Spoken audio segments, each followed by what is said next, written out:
Hey guys, I just wanted to jump in for a second and let you know a little bit about today's live stream sponsor, DNA Funded. DNA Funded has very generous profit sharing up to 90% and 3 different unique challenge types. For those looking to get funded, they also have speedy payouts, unlimited trading days on the first and second phase of their challenges, a very wide list of different things you can trade with over 800 different assets tradable, and maybe the most important component, a very experienced team behind the whole operation. So if you're interested in learning more about DNA Funded, click the link, check it out, see if it's right for you, and make sure to do your own due diligence to see if what they have to offer fits your trading style. For 20% off, you can use code A1T20. Again, that will be 20% off any of their challenges you'd like to check out. Thank you again to DNA Funded for sponsoring today's live stream. Now back to the show. All right. Hello, everybody. Welcome back to another live stream. Happy Thursday to you, and I hope you are doing well. We are here as we do every day of the week, covering what's happening in markets, sharing trade ideas, discussing trading practices, all sorts of good stuff. If you're just tuning in, welcome. If this is your first time here, I hope you get some value out of it. And if you're a regular here, then I thank you for showing up again on time. If you enjoy my stuff, make sure to hit the thumbs up button. It helps just to get the stream out to more people as we go into what is an interesting time in markets. We've been seeing kind of so many things happening at once. In this video or in this live stream and in my video today, my goal is to document or discuss a little bit of what we saw from Jerome Powell yesterday, as well as what we see happening in the Middle East and how this could play into the calculus of the story that we're seeing unfolding in markets. Does this break things down in terms of the geopolitical landscape? Does this break the story for lowering interest rates this year? Or is it kind of going to just be something that we see pass over us pretty quickly? Well, if history is a lesson when it comes to these geopolitical events, they get really scary and then they sort of disengage. And from a hopeful standpoint, let's hope that we do get some de-escalation, simply because that would ideally lead to less loss of life, which I think most rational people are a fan of. That being said, I know those things are very high tension, and that's not what this purpose of this channel is not to, deem a side right or wrong, but rather to discuss how this all impacts markets. So we do see oil prices here breaking higher. And I want to talk a little bit about the breaking news, I suppose, that we're seeing in the Middle East. We are now seeing, again, further or de-escalation. Seemed like it was hopeful from the last few days ago. It looked like that might be a story. And then we've really not seen too much changing in terms of the landscape over there, unfortunately. And so what we do see is we see oil prices nearing $76 a barrel. And this is a sharp rise in the price of oil here. You can see a move of 36% from those recent lows that we had early in May, right? So we had a huge push up in just a few short weeks in response to this. So the question is, right, this rate of change, I talked about this a lot yesterday. We streamed for FOMC on the trading battle yesterday, and we talked a lot about the rate of change of oil can be very substantially impactful to the story, right? So what I mean by that, the story is the inflation one. Of course, the campaign here by the Fed, and of course the administration here in the United States, is to get interest rates down so that we can better administer the debt and get on with, sort of working that debt to GDP ratio down to reduce the problem or the risk of having a national debt blow up. That is ultimately one of the core kind of goals of most of the United States government, with the Federal Reserve kind of on that same idea. But of course, as always, there's different strategies and opinions on how we approach that. When we take a look at the rise in oil price, the reason that this is so important is because if this were to continue, that throws a wrench in the plan. Specifically, if you get oil prices dramatically rising from here, what do we know, right? Let's do a little bit of an economics discussion. okay? Because this is really important that we understanding this, right? So oil prices are trading higher here today. You can see the 15-minute chart continuing to push higher, and yet, what's going on, and what does this do to the overall calculus of it? Real quick, I want to answer Bash's question. Can you make money? Let's say if you invest in the S&P 500 every year, you'll do fine over the long term. But just so sometimes people say, why don't you just passively invest, do all this hard work, trading and stuff? Well, there are times. This one of my favorite stories.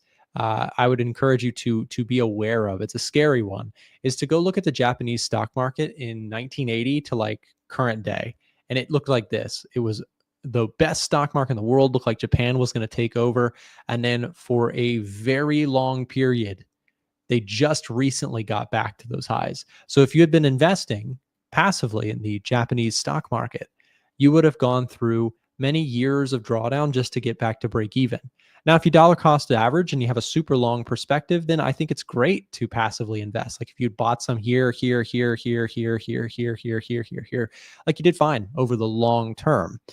But even if that's your approach, I would encourage people to think about the fact that, okay, there's ways to play that game better by selecting. Now, easier said than done, but selecting certain markets that have more upside or shorting markets that have a lot of downside. There are ways as traders, I think, that we can outperform. And if I didn't think that we could outperform consistently over the long term, the S&P 500, then I wouldn't be trading. But I have been able to do that in my own trading for the last 5 years. I've got a video on my channel if you want to go through my results with me. Feel free to take advantage of that, and hopefully it's helpful to you. So let me ask you guys in the audience to help me out with this. Why does oil prices rising, why is that a problem for the Fed? So let me ask you guys in the audience, help me out. Give me a message in the chat. Why would the Fed be concerned about dramatically rising oil prices? Let me get some thoughts from you guys.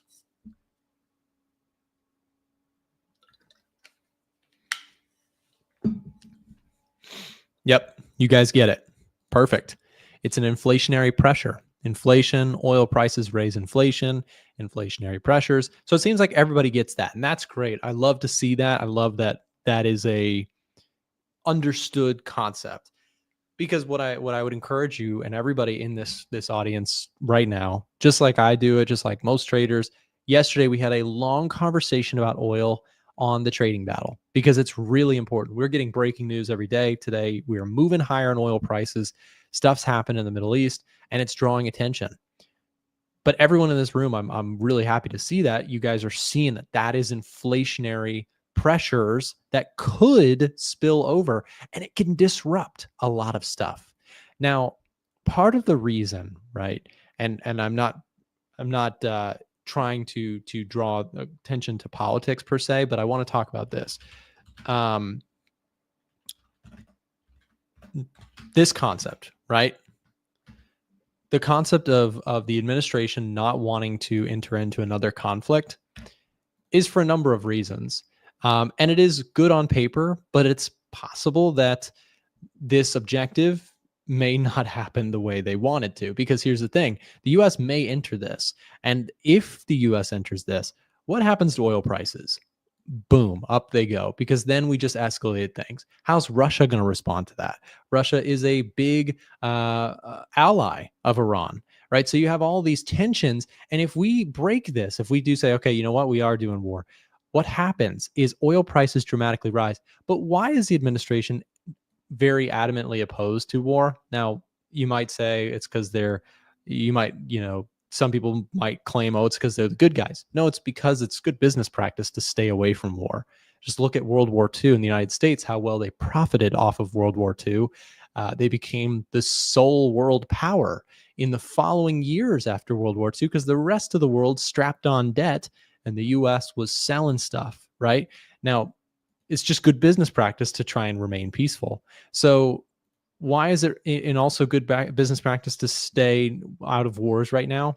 Well, because if wars happen and inflation skyrockets, it really soils the story here for what the administration and the Fed both are aligned on. They both want interest rates to go down. So if you get inflation going up, right, you might say, hey, inflation, how's it looking? We're pretty close. We're doing great in terms of inflation.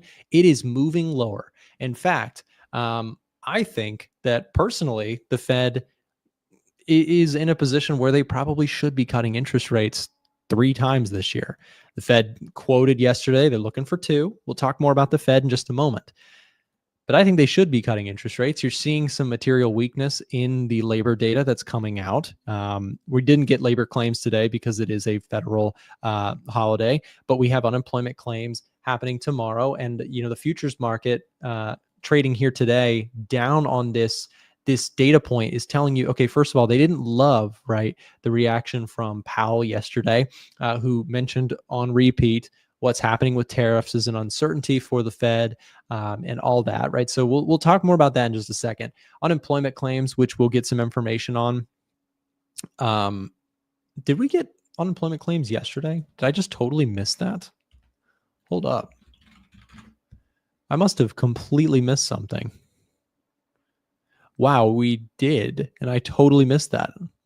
I'm sorry, guys. That is a misstep on my part. We got unemployment claims yesterday. Well, they came in pretty much in line with expectation. If they had moved the markets, I would have saw that. But yeah, so unemployment claims came in yesterday.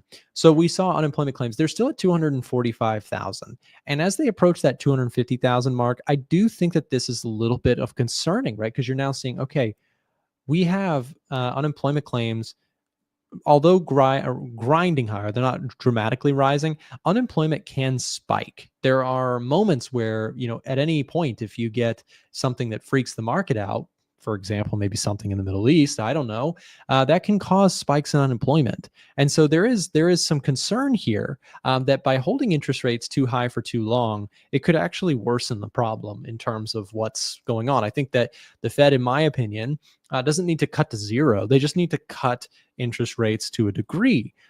We are seeing four prints in a row of cooling inflation, 4 in a row. We are trending lower on a longer term basis to the downside in inflation, yet economic data in the Labor Department is showing signs of softening. So I think it's appropriate that the Fed cuts rates. I'm not saying massive rate cuts all day long every single month. I'm not saying that. I'm just saying I think the Fed should be cutting interest rates and starting that process. It is a process. It takes time for them to cut interest rates slowly. So I think that it's appropriate for them to start looking at that and saying, hey, inflation's doing well.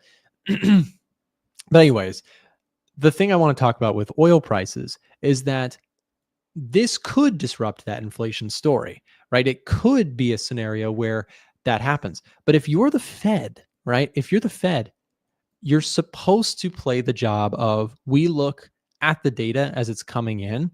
We don't make predictions and gambles, right? So here's the thing. I actually did not love what we heard from Powell yesterday. And you guys know I am mostly a fan of Powell. Like I'm not like anti-Powell.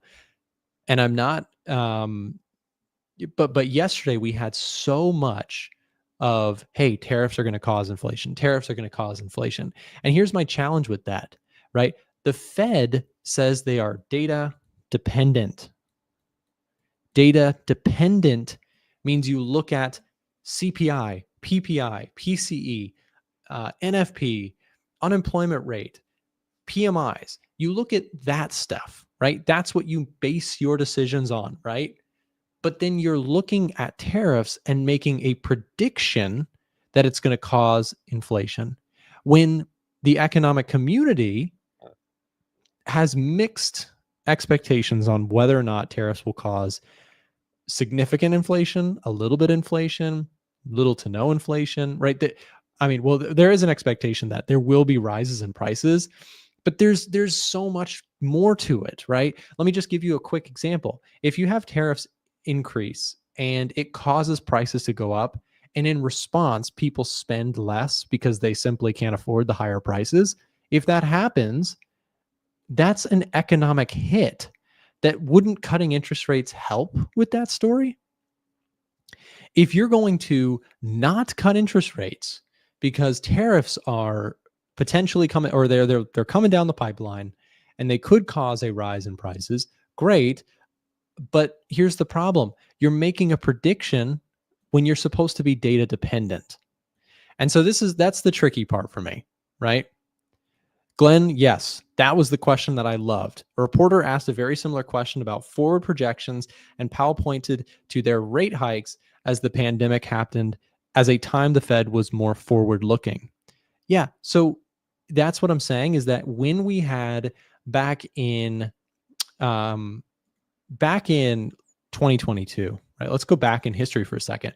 When Powell got in a lot of, hot water for being sort of forward looking, right? And again, you might say, well, the Fed should be forward looking, right? Well, sometimes it can get them in a lot of trouble.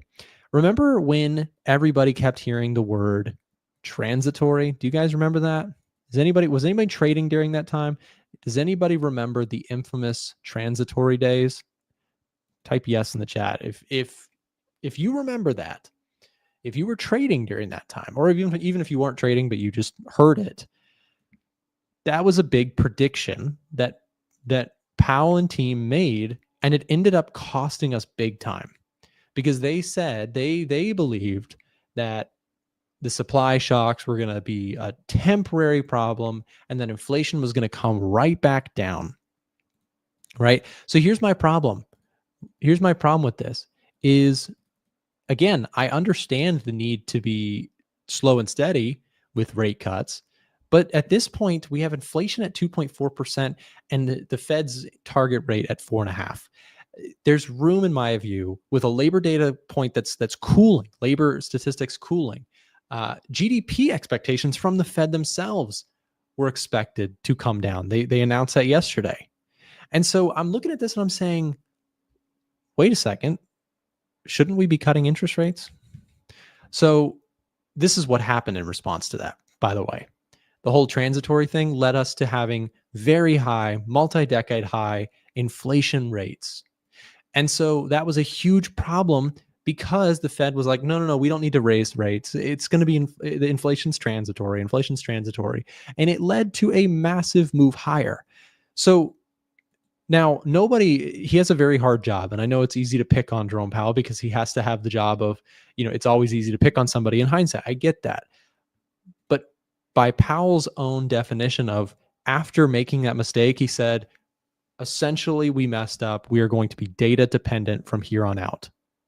That means looking at the data and making rate decisions, and QE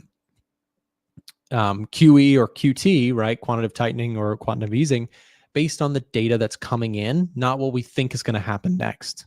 So this is the problem that I have with this scenario, is now we have a scenario in which they're making a big prediction about tariffs, where they're saying it's going to cause a whole bunch of inflation. But what if it doesn't cause inflation, but in fact it instead causes economic slowdown? And you refuse to cut interest rates because you thought it could be inflationary. You made a prediction, right, that it could be inflationary. So this is, do you see what I'm saying? I don't know if this is resonating, if this makes sense, but to me, it sounds like, and again, I have been, on my channel and my videos for the last few years, I've been mostly a proponent of Powell, but I do think that Powell should not be so hawkish in the circumstance that we're sitting in. Now, I do understand that there is the uncertainty of what's going to happen in the Middle East. We don't know, right? But by not just being like, hey, you know what, inflation's come down a lot, and the data and the labor data and the PMIs, it looks soft, right? Look at the data. Look at this data. This is the economic heat map, okay? We have a number of things here that are suggesting, in my perspective, that the Fed should go ahead and be cutting rates. We have PMI data that looks soft.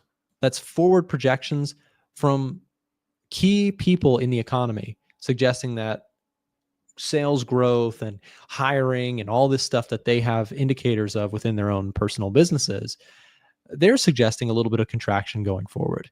And retail sales was a big miss here recently. And the producer price index and CPI, these things are showing inflation is cooling, right? And then you have, if we take a look at ADP was a mess. It was a big miss. You have mortgage applications were down. That's another forward indicator. Housing is a big indicator of the economy. So you have all these things happening. The USD impact here on our chart here is 36%. That is suggesting that most indicators here are projecting for a weaker dollar based on the economic data. So again, that is where personally, I think that the Fed probably should be cutting rates. And I think part of the reason, not the only reason, we also have geopolitical stuff happening today. I think part of the reason the market may be trading a little bit lower now is because they're saying, hey, Powell's choosing not to cut rates. And that could get us into some issues, right? So yeah, it's difficult. Nick, you need to teach the Fed not to predict, but an educated guess. That's a good it's good. That's the saying around here. We don't do guessing, or we don't do predictions. We do educated guesses. It's true. I just think that when you're talking about Powell and team, if we're just looking at the data and keeping it data dependent, I think a Fed rate cut in July is reasonable.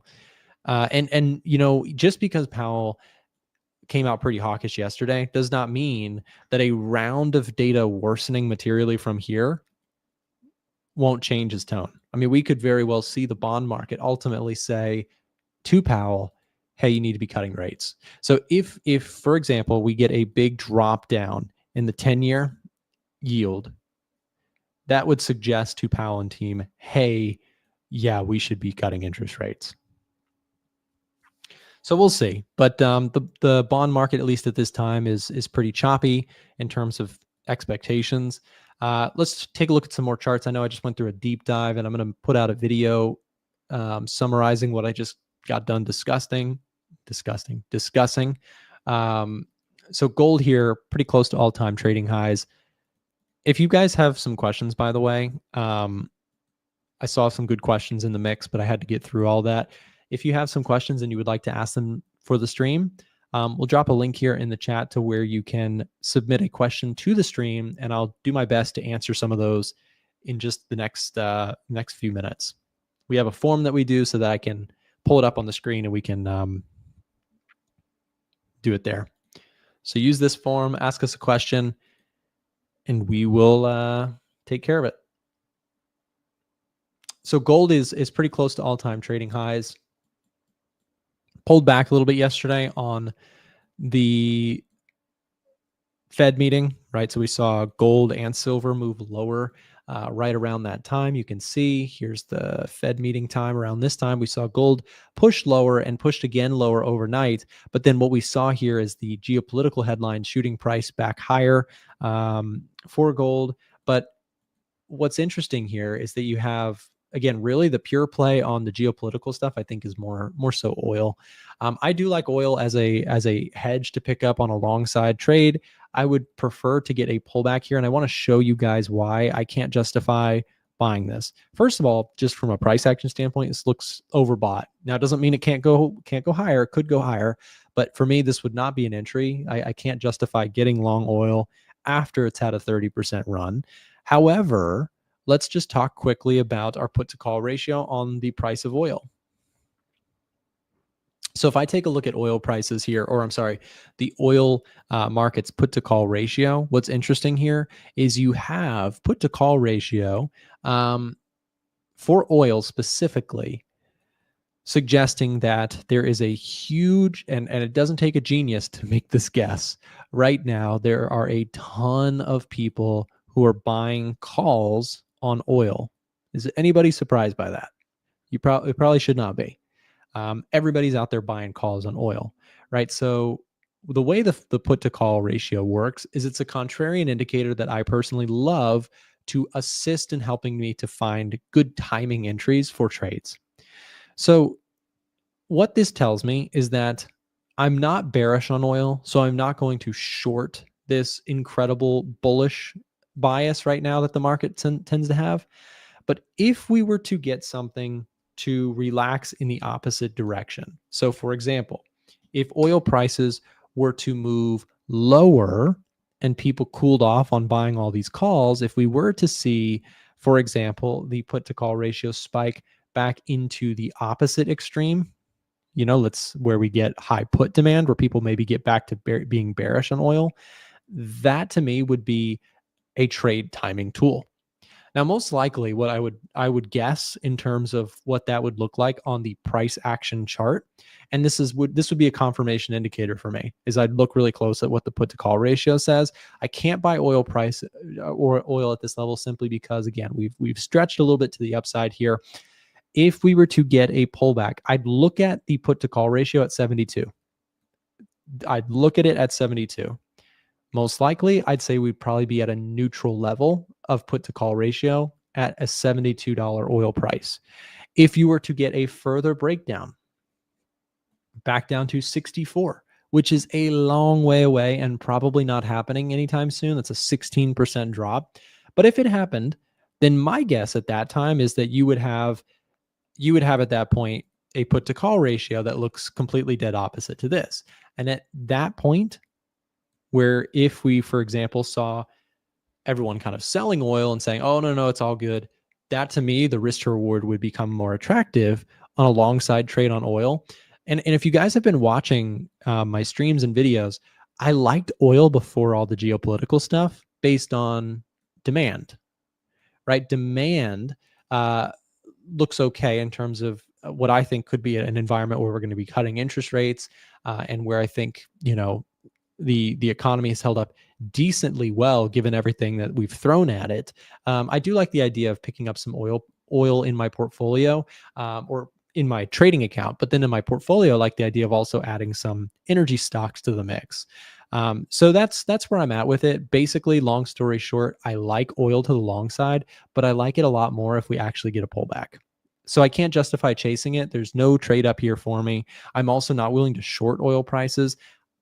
I think if you're trying to make a really short-term play on oil, this is an incredibly hard time to do that because at any moment, none of us know when there's going to be some sort of attack that could make things worse or an announcement of the U.S. joining the war, which could send oil prices way higher. Or, for example, you get a ceasefire or a negotiation or something of really good news in terms of what's happening over there. If that happens, you could very quickly see oil prices drop. So to me, it's like the expected move. I saw something, I'm not sure if I can find it. VIX oil. Can I find this? I saw something. I guess I could just pull it up in the options market. Oh, the options market's closed today in stock market. It's not closed for the futures market, I don't think, though. I just don't have futures options in front of me right now. But one thing to think about, right, is that if you we're expecting, the market is expecting big moves. Another way you can really quickly look at that is pull up an ATR, right, an average true range. You can see the market range of volatility here recently has been very, very high. I'll make this bigger so everybody can see. Average true range is expecting $2.80 move in either direction each day. That's huge. That's moving 4% in either direction each day is the expected kind of move based on recent price action. A more accurate way to look at that would be the options market, where you can track premiums and what people are paying to buy puts and calls, which are very high right now. Nick, would it be possible to add a QR code on the stream face for questions and Edge Finder sales? Lee, that's a great idea. Wait, that's actually an amazing idea. We should add some QR codes like right here. Like instead of like we could rotate in QR codes for like ask a question, scan here. That's a great idea, Lee. Thanks for that. I think we could probably make something like that happen. That's a great idea. So anyways, yeah, oil prices to me are probably the most interesting today. We are, however, seeing, even though, yes, it is a stock market holiday today, futures market, Forex market is moving like crazy off of what's happening over there. And in post kind of Fed Powell speech. So I wanted to also just make sure I answer some of the questions that you guys had. I asked earlier in the stream if you had questions to fill out our form. I do my best not to miss those. So I've got 4 questions here, and this looks great. So we're going to just really quick answer some questions from you guys here in the audience. Our first question comes from Diego. Diego's been trading 1 to 3 years. Primary goal right now is other. What's your trading related question? Hey, Nick, you've often spoke about contrarian trading and using the put to call ratio for this. I was wondering if there's a particular reason why you didn't use the COT report. Great question. In the same way, unless I'm mistaken, when it comes to the COT report, you tend to follow positioning and want the institutions on your trade or on your side. That's a great point. So when it comes to being contrarian or being with the crowd, if you will, when it comes to the commitment of traders data, specifically like hedge funds and things like that, I do typically want to be more aligned with the pros in the space. But then when we look at something that's kind of just like broad market participation, like for example, the AAII investor sentiment survey, which gives us an idea of how the masses are feeling about stocks, or the put to call ratio, just kind of like the market getting really bullish or really bearish on something all at once. I use those more as contrarian indicators. So I don't use the COT report as a contrarian indicator because I use it as a confluence tool, simply because institutions, like for example, if I had used institutions as a contrarian indicator, right, on, for example, gold, it would have ended not very pretty. So let me show you, because gold, if we look at institutions, and we can pull this up in the software, if you have the tool, just go to COT data history and then navigate to this drop-down menu I've just selected for gold if you want to follow along at home, or select anything you want and play around with this. So if I had been contrarian on gold here in the last few years, it would have been ugly, because institutions, from as far back as we have data here on this tool here, I think we have more data than this, but this is at least what's shown on the screen. March of 2023, institutions were super long gold. And if anybody knows anything about price action of gold in the last few years, you know it's gone pretty much nothing but upwards. And institutions, for the majority of that time, almost the entirety of these past few years, have been building long positions, mostly on the price of gold. So when we pull up gold and you say, hey, have institutions gotten this one right? I mean, here's 2023. This is going to look just hilarious. This is where we saw a huge institutional bullish positioning in gold. And look what happened. The price of gold is up like 70+% from that time. So I use it as a confluence tool. When institutions are really interested in something, really bullish or bearish on something, I do actually take it as a confluence tool.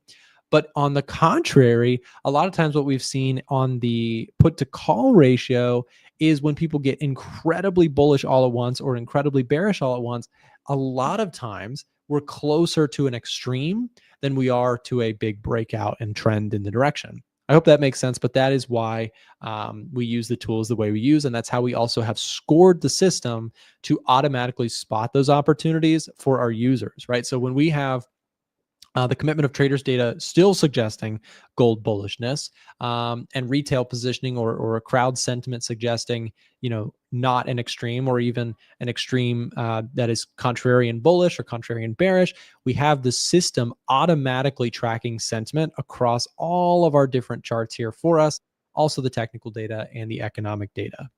By the way, if you want to try out the Edge Finder, we'll drop a link here in the chat to where you can sign up for a trial. You get 30 days access to the tool. If that's something that you're interested in, click this link, fill this out really quick, and we'll get you some information on that. Next question is from Rob. Their primary goal right now is to learn about fundamental analysis. I was watching the trading battle stream you did yesterday. I noticed both Chris and Blake were both using ACAP as their broker. I'm curious how this is possible, since I thought U.S. citizens cannot use ACAP. Great question. Yeah, so the trading battle is, I I don't know what the right terminology is for this, but they're essentially they're backed or owned by 8cap essentially. So they set them up with accounts to temporarily use for the trading battle. They are not, trading battle clients per se. They were using it as, trading battle. I'm sorry, they're not 8cap clients. They're just using accounts set up for them specifically for the trading battle. Hopefully that makes sense. I get that question pretty often. Hey, how can I trade with 8cap? I wish we could, man. I love 8cap. I've worked with 8cap for years. But of course, US traders, we can't open an account with 8cap. Hi, Nick. In terms of inflation, this is a question from Glenn really quick. Hi, Nick. In terms of inflation, what is your best guess for the rate of inflation caused by tariffs, the tick up in inflation and stabilization story, or the creeping inflation ticking higher longer term, which seems to be the stance of Powell at this point? Yeah, so I mean, I think it will cause some inflation. I just think that the market has, as it typically does, overestimated dramatically what's going to happen. A lot of people think inflation is going to go skyrocketing off of tariffs, but I think that the long-term disinflation trend that we're in, yes, it might get slowed down or even reverse course to a certain degree with the tariffs, but I don't see. And again, I'm not here to make huge predictions, right? That's my best guess, but it's certainly not a oh, I know inflation is going to do this. And I'm not an economist. At the end of the day, I track economic data all the time. But I do so as a trader, not as an economist. I'm not trying to forecast what inflation is going to do over the long term. In fact, to be completely real with you, like when it comes to what am I doing with inflation data? Well, let me show you something interesting. I trade based off what's been going on, not necessarily what I think is going to happen in the future. So if I take a look at, for example, inflation data, and I take a look at this and I say, hey, you know what? Recently, we've had good inflation prints, meaning inflation's come in lower than expected multiple times. That's all that I need to know. I'm trading based on that. And I think most likely that theme, that trend, just like people say, follow the trend in price action, good fundamentalists, I think, also follow the trend in the data. And so to me, the trend is lower for inflation until it's not. Might change tomorrow. But for me, I'm a trader. I'm not going to try and say I know what's going to happen with the tariffs, but that's the difference. I think Powell's making a mistake by saying that he thinks he knows, right? Even Powell, right? This is the difficulties of economics. Even at the highest level, economists get it wrong often. So they don't know for certain either what's going to happen with inflation. And so for me as a trader, I'm just going to trade what I see, not what I make a big prediction about. Next question is from Bonk. They've been trading for 3+ years. Primary goal right now is to learn about fundamental analysis. Do you buy Bitcoin like indices when everyone is fearful, or of course, taking into account with the strong economy and sentiment? That's a good question. I think like if you're talking like super long term about Bitcoin, then, essentially super long term with Bitcoin, I think you probably want to be buying it when everyone's completely hated it and not putting a lot of money in it. That's my personal opinion. I think, obviously it's a very high risk, high reward asset. In terms of a trade, I trade it very similar to indices. So yes. Also really quick,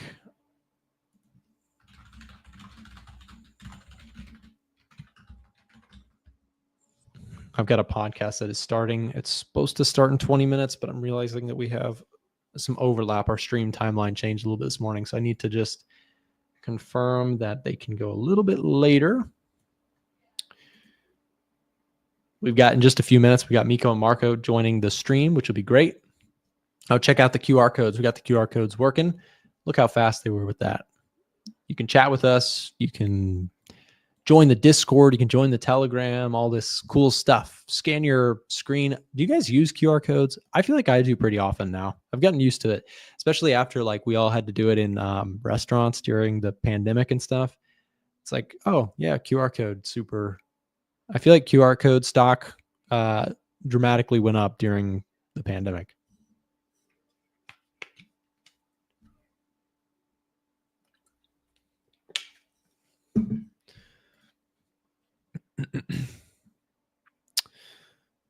So I also want to look really quick at the economic surprise meter here. So we do have USD as our weakest currency currently. British pound, euro, getting some stronger reads. New Zealand dollar, Canadian dollar, stronger reads. Australia switched. What happened with the Australian dollar here? Unemployment rate remained neutral here. Wow, interesting. We went from neutral to to now getting a bearish read on the Australian dollar. GDP growth came in light. Missed forecast there. PMIs came in light as well. Services PMIs were better than expected.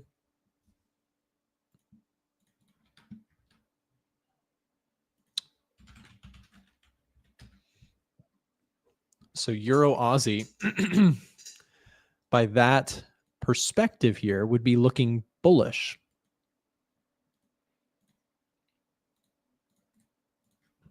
Is that on the top setups page right now? Euro Aussie. Let's just look at currencies for a second. Yes, it is. So I hope you guys saw what I just did there. So I looked at the economic data reports for Europe and the economic data reports for the Australian economy. And we saw that the data was falling mostly weak for Australia compared to expectations and strong for Europe compared to expectations.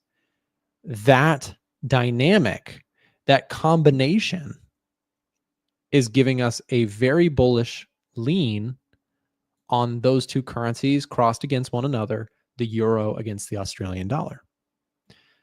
So I hope that made sense, but that is the utility of the Edge Finder, what I just did right there, essentially showing, it looks at the data for us and it says which currencies are looking strong, which economies are looking strong, and then essentially which ones are looking weak. And that's how it finds currency pairs that are moving decisively one way. Look at that. Oil price is continuing to push higher here.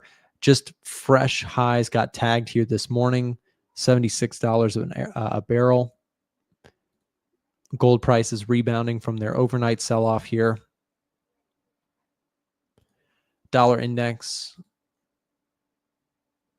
Still, this one's really still neutral to me. I think you're getting a bid. I mean, not neutral. I'm bearish on the dollar, but I think you're getting a little bit of lift here recently due to the geopolitics that are happening.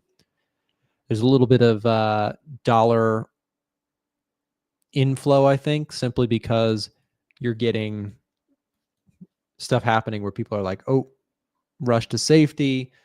So we've seen gold doing okay. We've seen oil doing really well. People rushing into oil.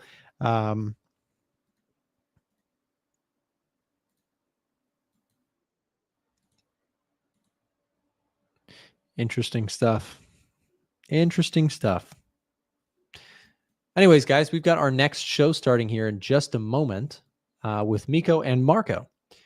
So if you are just tuning in, what we're going to do here in the next few minutes is we're going to take a look at some technical setups with those guys, hear from them on what they're thinking in all of this craziness across the FX futures world at this time. So stay tuned with me while we get set up for that. Also, just a real quick plug before we do that. Remember, guys, that our VIP sale is ending soon. So if you want to get access to the signals that we're sharing, you can currently get 45% off our VIP group. If that's something that you're interested in, we'll drop a link here in the chat to where you can send a direct message to our support team and let them know that you're watching the stream right now. They'll hook you up with 45% off the VIP group.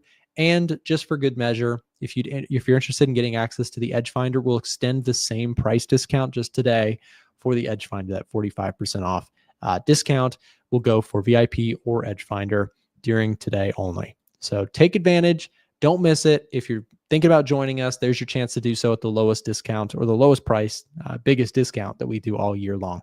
Okay, guys, up next, we've got Miko and Marco joining the call just after this.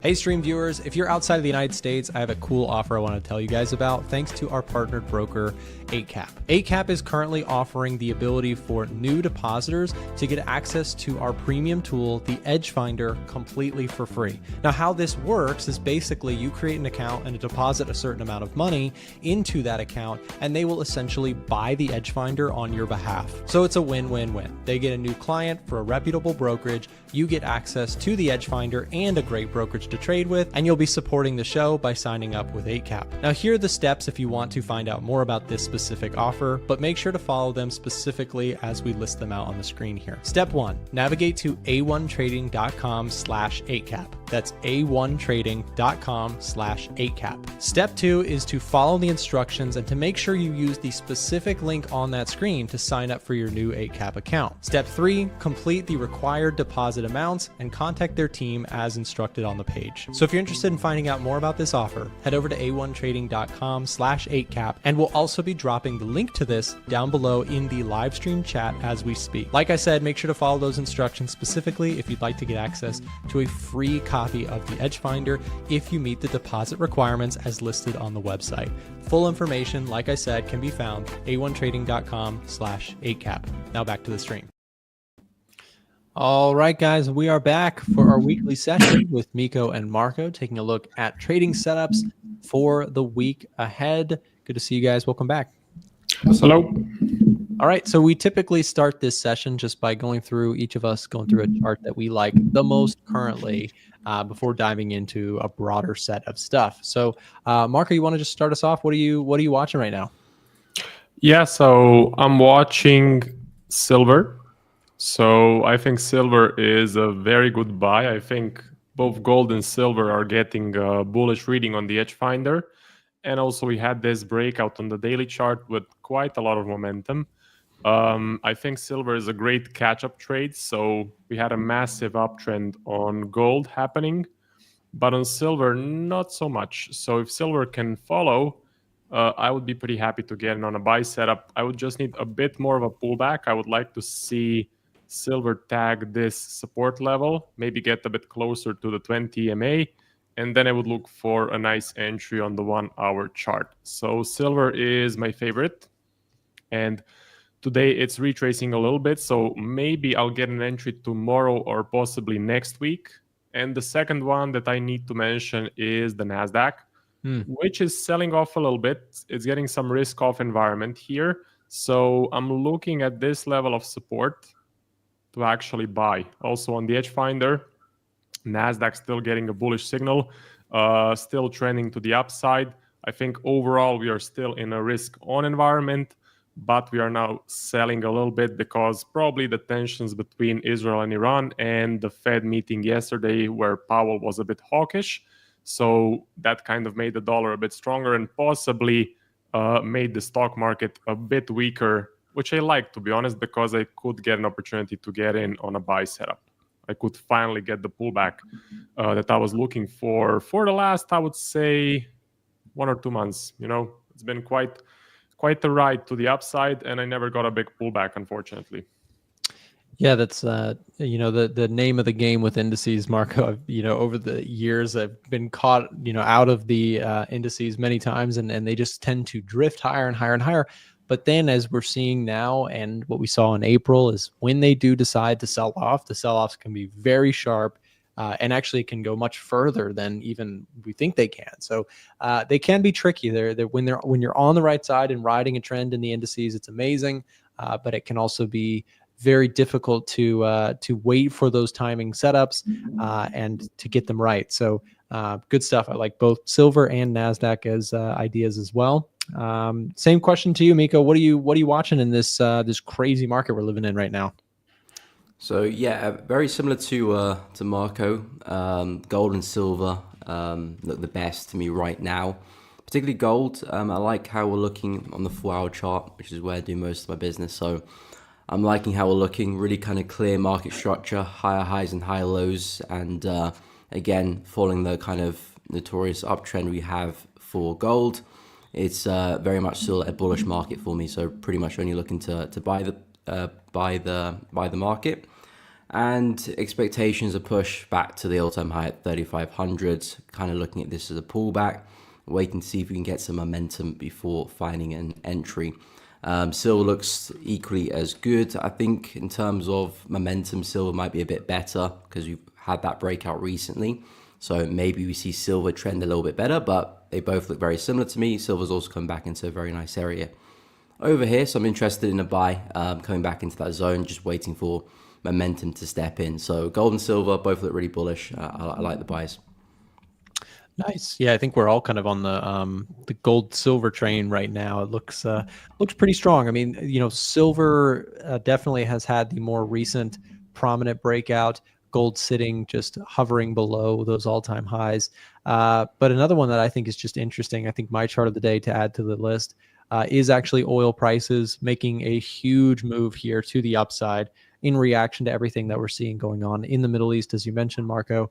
I went through this whole monologue this morning about how this imposes inflation risks to the story for central banks, and rising in energy prices is an input to global economies. So I think it's a really interesting watch right now. I'd be interested in potentially getting long oil, but not at levels like this. I'd watch it at 72.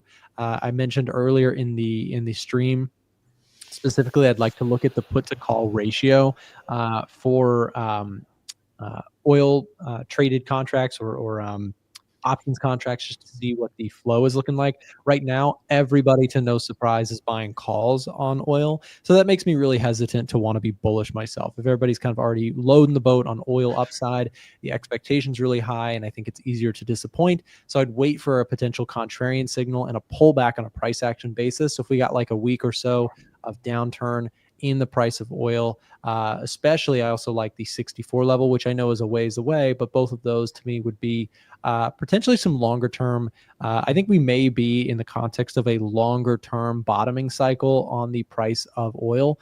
We had a huge move back, obviously, in the onset of the Ukraine and Russian conflict, and then we've seen kind of a trickle lower here. But then recently, with the announcement here, we're sitting at a long-term kind of trend line to the downside here. I'm very curious to see if this erupts into a bigger conflict, if the U.S. enters the war, etc. If that involvement escalates, you very well may be seeing the process of oil long-term bottoming. So, like I said, I'm not looking to predict that or buy that at this point, thinking, oh yeah, the U.S. is. I'm not making that call or anything. But a pullback in the price action would, to me, offer a better risk-reward profile to potentially get long. So, that's the watch list for me. Marco, what are your thoughts on the dollar here? Dollar's been trending lower. I'm curious to get you guys' input on this one. Is this doomed to go lower or reversal? So for the DXY, I mean, we are at this level of support, so we did get a bit of a pullback. And also what didn't help is Powell being a bit hawkish yesterday. So we're getting a bit of a bounce, but if you zoom out a little bit, you're going to see a massive selling pressure. So just massive red candles all the way here. And I'm not seeing the buying pressure to counter this selling. I'm not seeing like massive candles going to the upside, massive consecutive blue candles. So to be honest, I'm also seeing a trend line. Overall, I'm bearish on the dollar. I had a pound dollar buy, which I was betting on the dollar to weaken even more. Unfortunately, we kind of had the conflict and that stopped me out, but it is what it is. It's part of the game. So long term, I do think we're going to go lower. I do think we're going to go lower. If we zoom out all the way to, let's say, the monthly chart, I did see a nice level of support that we can touch, which is right here. So if we do that, I think some dollar sells would be pretty high probability to take. I'm talking about buys on the NASDAQ, buys on Bitcoin, on gold as well, pound dollar, euro dollar. So that's the game plan. I just want to see the dollar break out from this level and go lower. I need the confirmation, and then it would be back in the markets looking to sell the dollar. Of course, we can go up. We can do that. In that case, I would need to reassess the whole thing and prepare a completely new game plan. because that would be totally counter of what I'm building right now in terms of like a trading puzzle. So if you're leaning overall bearish on the US dollar, what currency crosses would you be most interested in?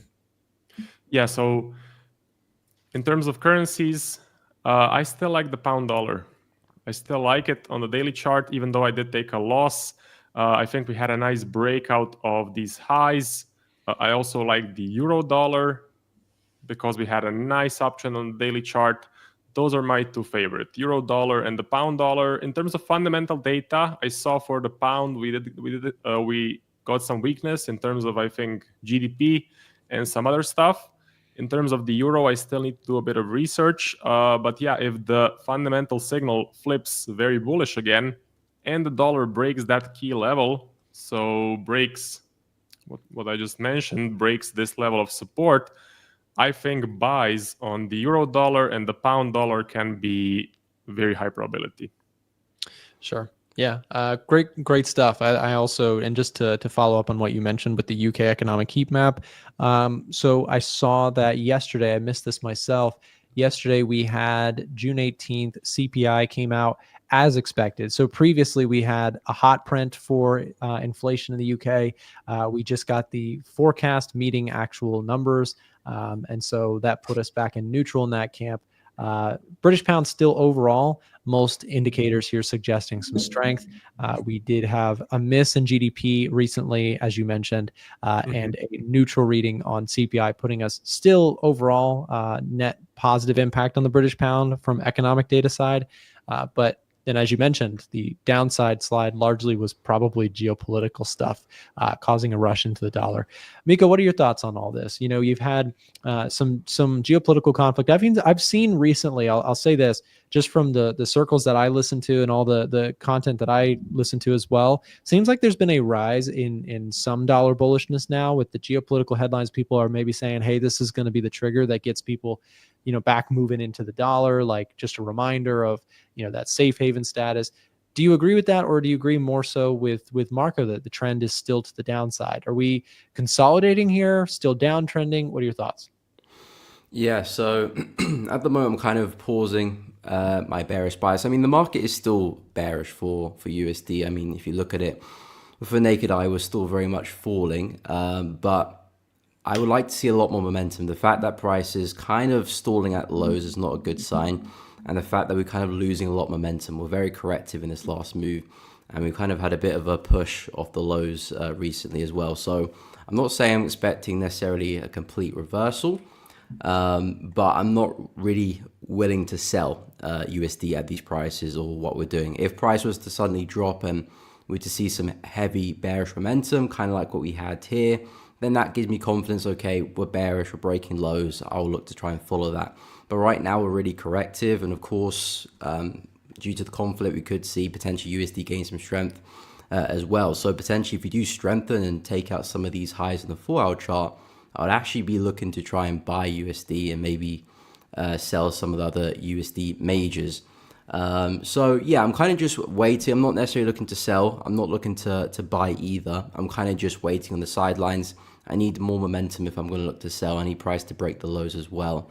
But if we creep up and take out some of the highs, and if I see another injection of momentum, yeah, I can see more upside for USD. You know, I saw yesterday I had a fascinating conversation. Do you guys know who Blake Morrow is by any chance in the trading space? He's a big Forex guy. The reason I bring him up is because yesterday I hosted a trading battle between him and our very own Chris Pulver. I hosted a trading battle between the two gentlemen, and he is probably just a very, very Forex focused trader that's been doing it for like 20 plus years. And he mapped out his thoughts on the dollar. He kind of mentioned that he had shifted into a little bit more of a neutral stance on the dollar. But I just liked watching his process because he started breaking out, you know, okay, I'm neutral on the dollar, but there are certain currencies that I like against the dollar, or think worse.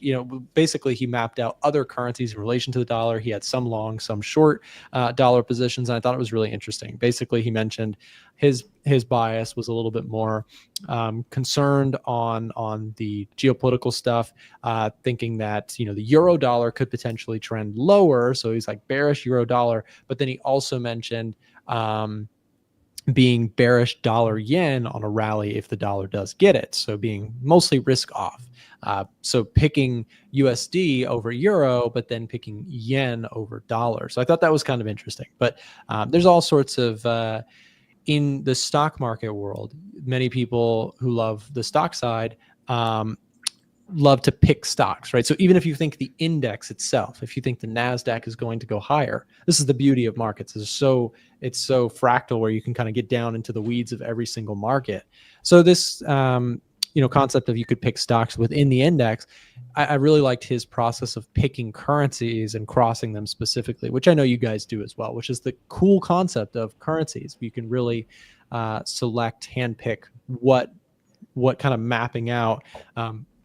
Marco, you used the word puzzle. I thought that was really interesting, right? You can like piece together this bias of like, okay, I have a dollar neutral stance, but I like the dollar against this and I dislike it. You can actually build a hedged sort of portfolio or a basket of currencies. Just an interesting concept. So almost like you can still find trades even if you have a neutral stance, if you can find the right setup. So your friend is risk off, and what's kind of the time frame he's looking at? Is it the next few months or the whole 25? Yeah, it seemed mostly on the next few months kind of basis. He was suggesting he thinks he said that if the euro dollar continues to push higher, he'd be looking for some possible longer term shorts. And then also another theme that he was on was dollar yen.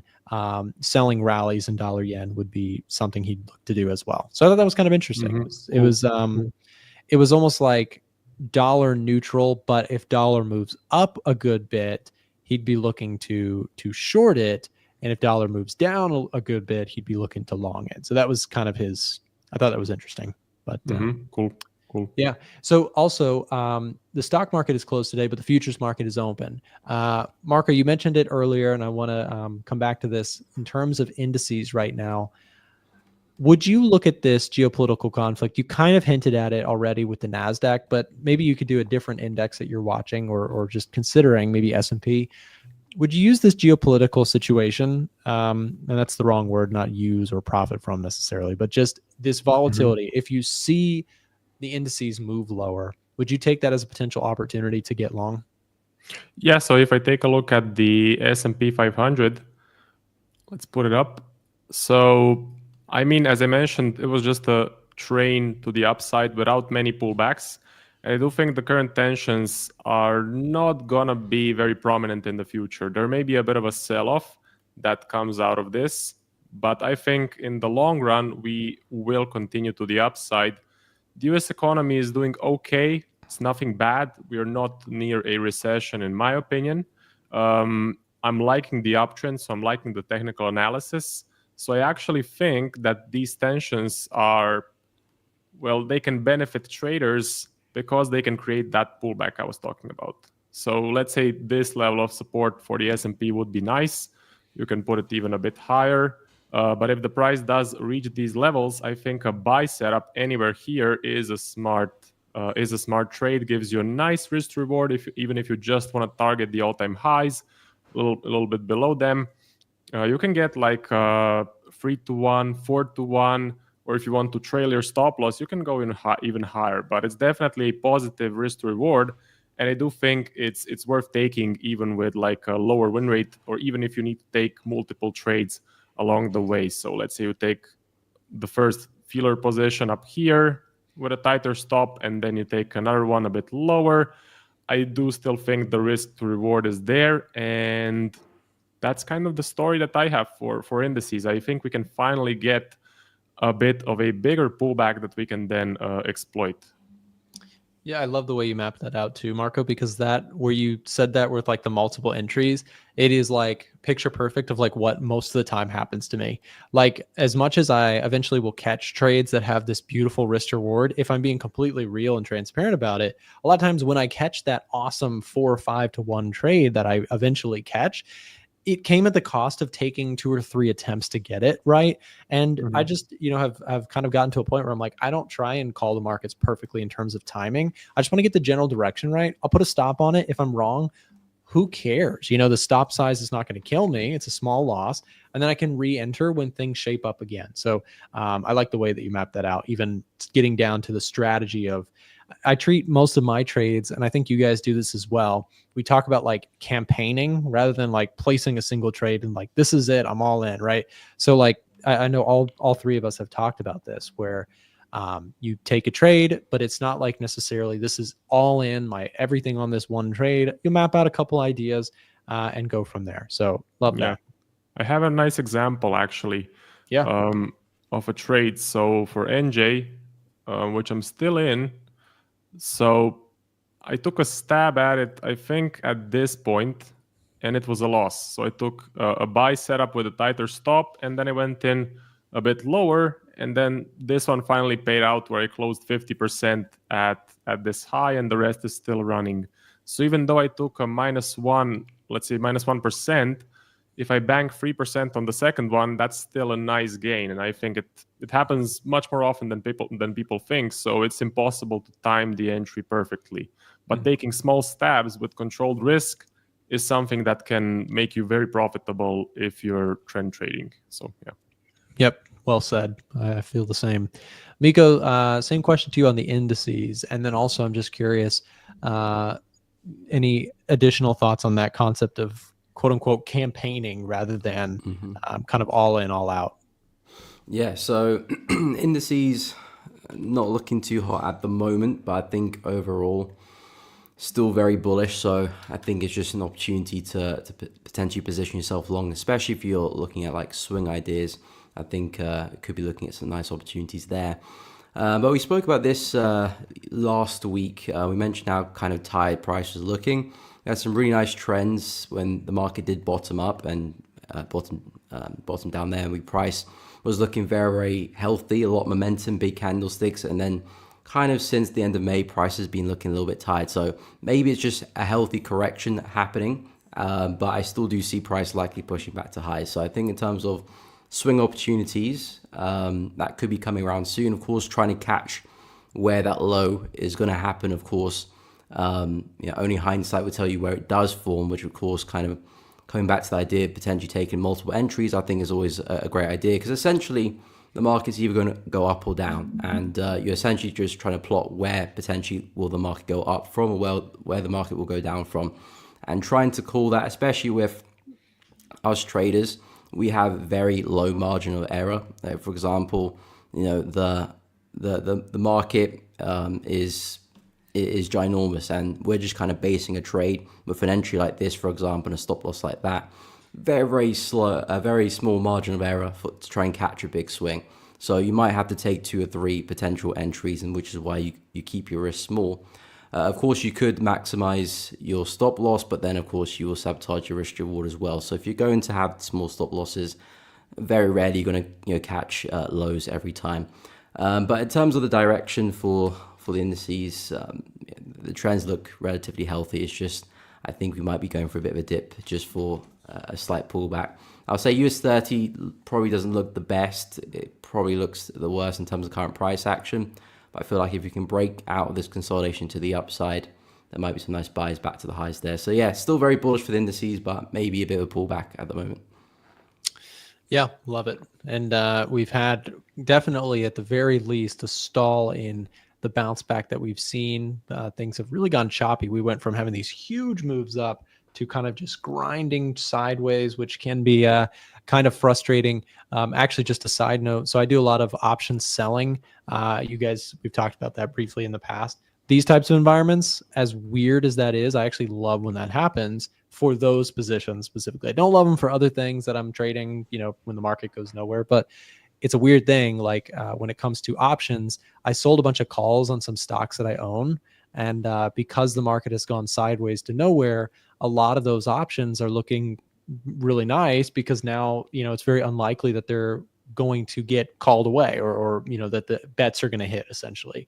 Think of it as like, if you were betting on a sports team to win, and now you're almost done with the game and the score is against you. That's essentially what's happened for the options. When you make a big call, like, hey, I'm buying a call on the S&P and it's got to go up in the next 3 weeks, otherwise I lose all my bet money. That is essentially when we talk about selling options. The beauty of selling options is you can kind of sell bets to other people, just like a sports bookie would do. So it's a strategy that I really love doing, and it helps to smooth out equity side. Now, I bring that up too, just because at the end of the day here as traders, the goal is to survive and to do as well as we possibly can in markets over the longer term.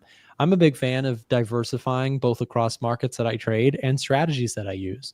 While I may be concentrated in certain positions, like I might have a good sized position on the NASDAQ or a good trade on gold, that's heavy positioning, strategies that I'm using, I use predominantly, I'd say 2.5 strategies. The reason I say 2.5 is because the 1.5 part is I use a dollar cost averaging / mean reversion style of trading that I use both in FX and a similar adaptation with options. So just something to think about is markets can be very frustrating if you're kind of like the kind of person that says, I only trade gold on the 4-hour chart and it's got to be trending for me to make money. And then you enter into a period where it goes sideways for a couple months. That can be really frustrating. So just something to think about in terms of that. What do you have anything to add on the diversification market? Because you've been kind of navigating into new areas over the last 6 months or so, adding in indices and a little bit more gold and silver into your watch list.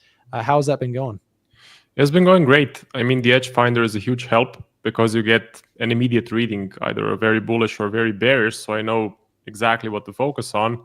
But yeah, I'm just getting more setups. I'm taking more trades, and I'm generally more aware of what is happening in the markets. So expanding into other areas has actually helped me to trade my core 6 currencies that I mostly focus on, which are these ones right here. So for anyone that's kind of focusing on just a few pairs, I would highly suggest expanding your view, looking at other things, seeing what you like, what you don't like, because you really don't know what's out there until you actually try it.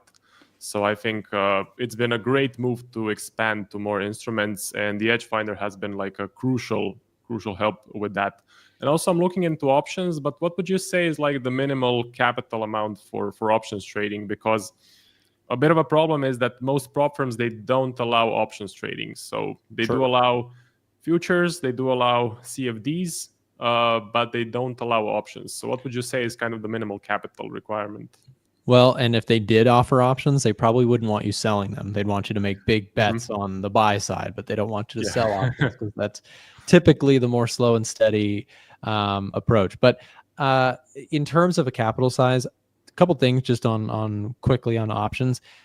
There are ways to actually trade options with a relatively small account. I would say you probably need at least like, I don't know, $5,000-$10,000, which I know in certain parts of the world that's like a crazy amount. I'm just speaking as as a U.S. citizen. That's not an insane amount of money to build up to in terms of starting capital bases.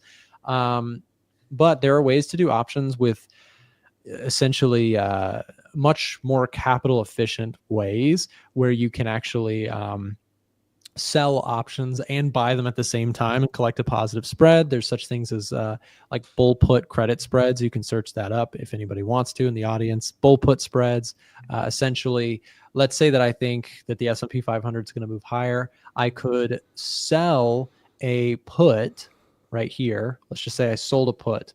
And then I actually would also, to reduce how much risk that puts me in, I could also buy a put at a lower price. So I'd collect a positive on this one. I'd pay back some premium on this one. And the net profit is positive, even if, so there are ways to do more capital efficient options trading. And I would encourage anybody who is interested in options, 9 people out of 10 are more likely going to be interested in looking into credit spreads than somebody who may have, $100,000 who can just trade what you call naked puts and calls. So just selling outright a put or something like that, which can put you on the hook for a lot of capital that you need to front. So it is a little bit more suited towards larger capital bases, but that's certainly not an excuse to not even look into them, because they can also be traded. I know many traders in the options side that trade small accounts too. Yeah, I love this approach with when the markets are just choppy, like the last 3 to 4 weeks on the S&P, that you're just collecting premium and waiting for the market to break out up or down. But every day you're making essentially money with the premiums, and that's like a great steady strategy to, as you mentioned, improve the equity curve, because like the swings with trend trading can be big, but if you implement options, you can really smooth it out so that it's a bit looks a bit better. Yeah, there's all sorts of things, and also just going to Miko for a second too. When it comes to Forex, you're very centric on the Forex and metal side, but you diversify in another way, which is you trade a very wide list of different charts, right? Yeah. I trade, I think it's 31 pairs, including gold and silver. So pretty much all majors and minors I do look to trade, which of course gives me an element of diversifying, because majors tend to do something, and then sometimes you have the crosses doing completely different. You have some big trends where potentially majors are a little bit more static. So there's always a market that is trending for me, or in some way. There's always a market that is about to go for a reversal. There's also a market that's just about to begin a trend. So all the conditions I'm kind of looking for are normally present. Of course, sometimes there are times where I have to sit on my hands. But yeah, I trade a wide range of pairs at the moment. So I do have to make a watch list, focus on different pairs at a time. But yeah, I do trade a lot of markets, and it does give me the opportunities I'm looking for. Yeah, and I think I guess one follow-up question on that, Miko, is do you trade any like exotic crosses, like the Mexican peso or any of those? I did used to trade USD peso. I used to trade USD ZAR as well. The swaps were quite dramatic, I'm not gonna lie with them. So yeah, I mean, if I had to, I would only be kind of looking to sell them, because the swaps are quite decent. If you're kind of holding, maybe stuck in consolidation, you're getting paid swaps. It's not too bad, but yeah, sometimes it's just not really worth the trade, I'm not gonna lie. So yeah, I used to, but now I just focus on the majors and the minors. Makes sense. Yeah, the double whammy, the win, if you caught, like, for example, like a Mexican or a dollar versus Mexican peso short in the right move, you collect the really nice positive swap and the move that can be very profitable. But to your point, you could really seriously degrade any sort of even if you had a profitable like move in your direction, the swaps could be so costly. Yeah, that's always interesting about the kind of exotic currency crosses. Like if you had caught this move, obviously that was amazing, but it would have been eating you alive here if you were even if you were long, like let's say you were long here to here, like that swap would have put you probably like here in terms of like P&L. So yeah, challenging, but I know some traders who really love doing the carry trade on some of those more really big interest rate differential currency crosses. So interesting stuff. But to both of you guys, I want to thank you for coming on the show here as always and sharing your insights and views on the markets. Before we let you guys go, we're going to drop the links to both Miko and Marco's YouTube channels here in the live stream chat. If you guys enjoyed their commentary, then do me a big favor. Make sure to take a second to subscribe to both of them on YouTube. Here's Marco's YouTube channel, and here is Miko's. Both are in the live stream chat. Search them up. Do it. Make sure to support our guests as always. Miko, Marco, thank you guys very much for coming on today. Thank you. See you. Bye. See you guys. Great stuff as always. Amazing conversations every time we have those guys on. It's just awesome. Up next, guys, we got Chris Pulver taking over the show. I got to run for a podcast here, and we are going to throw it over to him. Indices continuing to trail lower here. Oil prices spiking at up 2.5%. We've got headlines hitting us here out of the Middle East. I don't say that excitedly, so let me dial back my tone. I have to be careful about that stuff because I know it's actually a very sad subject that is causing oil prices to move higher. And all we can do is, again, hopes and prayers for peace in the Middle East. Up next, Chris Pulver. Stay tuned. Hey everybody, thanks for tuning in to today's A1 trading session.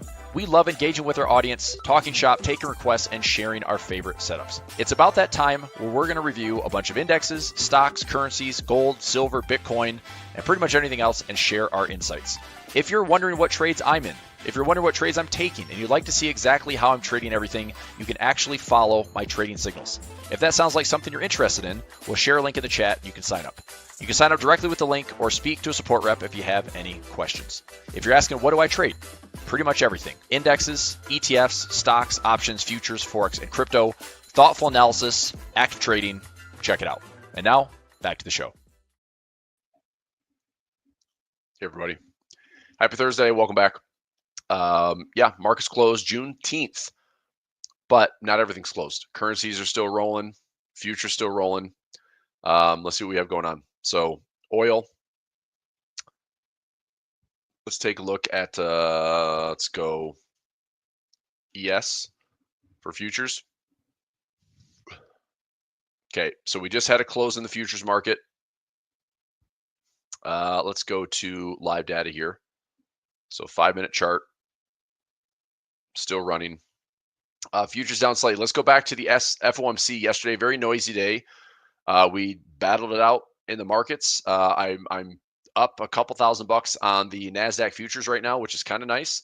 But I paired it out, so I'm still waiting to see like where kind of the accordion is. Like, am I getting like my big pushes are hitting my profit targets? Am I getting stopped on some of my trades? Am I going to get stuck in between the pairs trades where my stop losses are hit, but my profits haven't run all the way to hit that asymmetry of like 2 to 1? That's a very real possibility in some of those pairs trades. But yesterday in the trade battle, I paired, NASDAQ. I was short NASDAQ and long Russell growth. I paired gold euro with gold Aussie. I paired, which honestly, I don't know which one I don't know which one I went short on. I think I was long gold Aussie, which I'm hoping I guess I can check. So NASDAQ's up $2,700. Like that trade's looking pretty solid, but look at these gold trades. Gold euro long, it's actually upside down. Gold Aussie short, that one's down. Like I'm somehow losing on both of those. But Aussie is super weak today. Take a look at the currency chart, right? Like this is today's currency strength. Yesterday, Aussie on top, New Zealand there. Everything else kind of stuck around. Even with FOMC, it was a bunch of noise. This is at 10 in the morning. Nothing really happened. FOMC was kind of a dud, which was kind of expected. Powell was very careful with his comments. Today, a little bit different. Opens up to the downside a little bit. I think this is a risk-off flow. So Aussie, New Zealand getting beat up a little bit. CAD, I saw the dollar CAD pivot pretty hard the last couple of days. Japanese yen just about baseline. We have the pound on top. They did not cut rates. They paused at 4.25. The Swiss did cut rates. The official cash rate now for the Swiss National Bank is 0%. The dollar and the euro are also on top. Because this is a U.S. holiday, Wall Street's closed. So this type of behind the scenes flow we'll get into tomorrow's trading to end the week. I'm as curious as everyone else. Like, are we going to get like a big blowout move somewhere?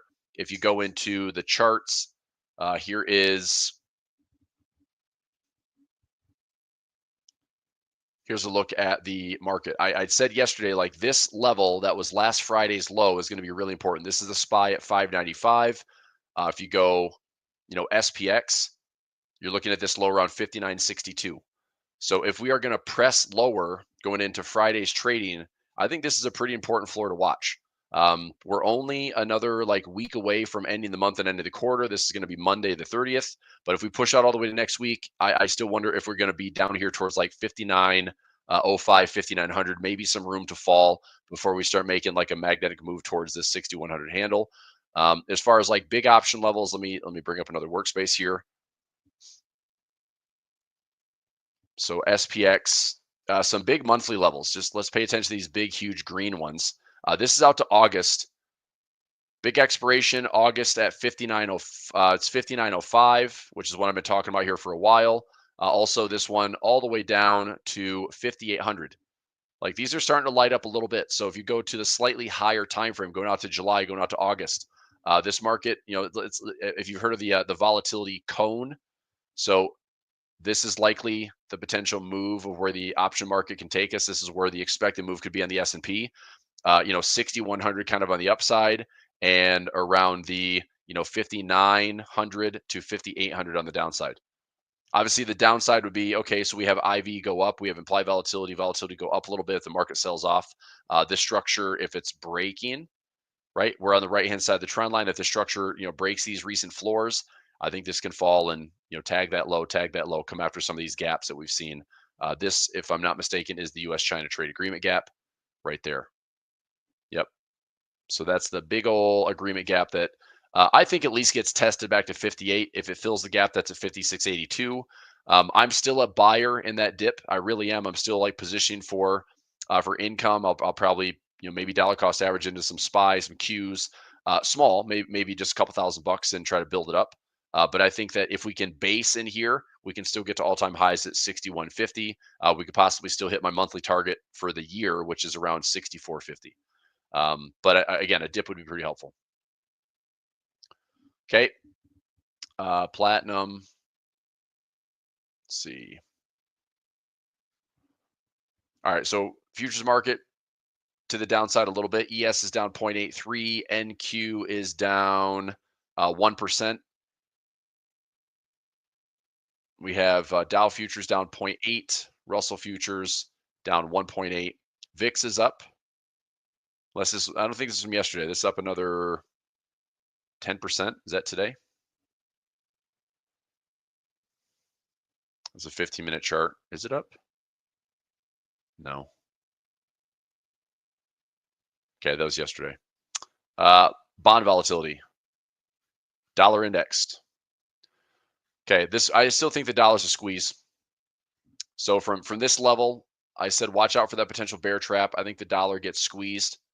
Again, if the equities market's going to tumble over, I think that the dollar catches a little bit of a bid. This might also push up the treasuries. So if dollar catches a bid to the upside, I would like to think that TLT can do the same thing. I think I'm at 87 on my call or 89 on my call. Let me check TLT. TLT 89. So out to the end of the month, I got an 89. I'm most of the credit on that sell side of the diagonal spread, but I'm trying to continue to sell calls to get my TLT position called away. Anything on yields? I just caught a glimpse. Yes, like a billboard was like 6.59% mortgage. Well, that's an improvement, but we're really not going anywhere. 10-year yields haven't budged much. Mortgage rates are still 6.8%, which I don't know if that's like the best you're going to get, but I don't think people are super stoked about a 7% mortgage right now. Let's talk futures. Treasuries, again, trade at your own risk. I mean, as long as the treasury market doesn't implode, that it's probably a pretty safe trade here. I actually, you know what? I might look at this one right now. Let's go ZB. I think the reward to risk is not awesome on this thing, but let me go ZB for bond futures. So let's go to, let's say we get through the summer, July, August. Are we going to break the lows in bonds? That's out either 36 or 64 days. I'll go to 64 days. For me, ZB, as long as we stay above the 110 handle, I think that's a pretty decent trade. So if I were to, buy the 111, sell the 110, sell the 109, I need to create a spread here. Okay, so that is risk $968 to make 16. Obviously not a good trade. Now it's the futures market. So I could also take this so it's not defined risk. I mean, okay, so this time I'll make about $125, but I'm still risking $2,000. Now the probability of profit on the trade's pretty high, 84%. We're just outside the expected move. Buying power is cheap. It's very capital efficient and cost effective to trade futures, but that is not something I'm going to sign and repair. I'm not going to roll this if I go to find risk. So that's a lot of risk on this trade to take, even though, I mean, income wise, it's probably fine. If I bump this down, go a little bit wider, I make $60 on this one, I believe. about 80 bucks on the trade, but I'm risking $1,900. It's like, it's just not a good trade. Like, it just doesn't set up for a good reward to risk. And I'm also not going to be on the hook for, let's say we have a crash again in 2025, another crash. Well, I could see, what asset could crash? The bond market. What asset could crash? The dollar. We could have some currency flash crashes coming. We could have something in the Japanese yen happen in 2025. Look, I have experienced enough over my career to see what flash crashes can do for traders. It's not worth the risk. I am sorry. I'm sorry. Undefined risk is not worth it to me when you have gone through, especially in Forex trading, I've gone through at least a dozen flash crashes. Okay. I've been burned by one, and the rest have actually come out okay. Swiss was very profitable on a couple of flash crashes. Japanese yen was pretty profitable on a flash crash. Swiss pairs were very profitable on, I think I said Swiss, did I? But I've come out ahead on a lot of them. I did get burned on one. It was Pound Aussie, October 2016. I got burned pretty bad on the Pound Aussie. But again, that was it was my fault. I over leveraged. I got a little aggressive on a trade that, I mean, it was a good trade. It was a good technical setup, but I was over position, over leverage, and the market let me feel it. So again, not worth it.